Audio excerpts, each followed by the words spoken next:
श्री स्वामी समर्थ. स्वामी भक्त हो. स्वामी अक्कलकोटीमध्ये आपला स्वागत आहे.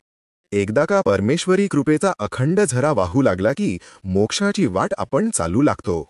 स्वामींच्या चिंतनात आपण अखंड दंग झालो की मोक्षाची काळजी स्वामी करतात. तर सुरू करूया आजचा प्रवचन. नित्य स्वामी दर्शन दिवस 39वा.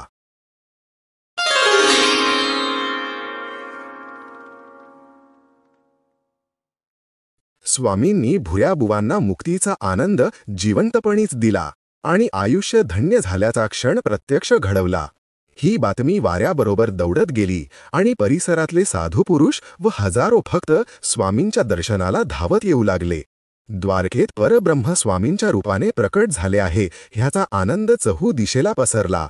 स्वामी ज्या स्थानावर बसले होते त्या स्थानाला विराट अतिभव्य जत्रेचे स्वरूप आले.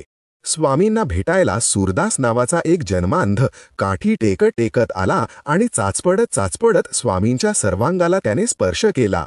सूरदास हा साधू पुरुष आहे हे स्वामींना अंतर्ज्ञानाने कळले होते. सूरदास स्वामींना भावनावेगाने म्हणाला, स्वामी, तुमचे प्रत्यक्ष दर्शन मला घडेल का? तुमची मजवर कृपा होईल का?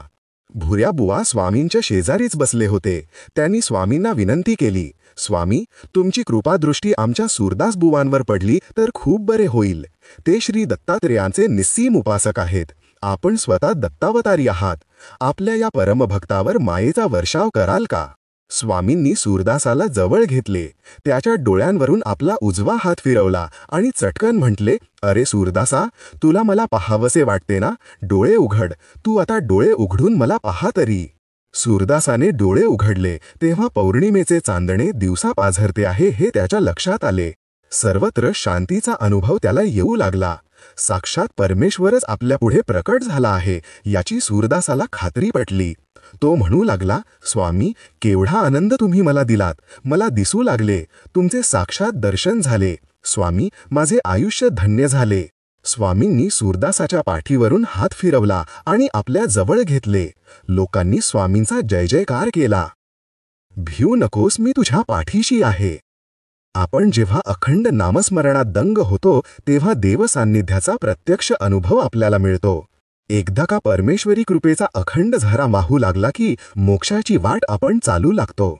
ह्याचा अर्थ असा की नरदेहाचे विसर्जन झाले की जन्ममृत्यूचा अटळ प्रवास संपतो. स्वामींनी द्वारकेत चमत्कार असा केला की भुऱ्याबुवांना जिवंतपणीच तो मोक्षानंद दिला. मानवी आयुष्यातली ही पहिली घटना स्वामींच्या अखंड कृपाप्रसादामुळे भुऱ्याबुवांच्या आयुष्यात घडली. ह्यातून आपण काय घ्यायचे तर स्वामींच्या चिंतनात आपण अखंड दंग झालो की मोक्षाची काळजी स्वामी करतात. आपल्याला काहीच करावे लागत नाही. स्वामी आपल्या भक्तांचा केवळ योगक्षेमच पाहत नाहीत तर ह्या जन्ममृत्यूच्या चक्रातून आपली कायमसाठी सुटका करतात.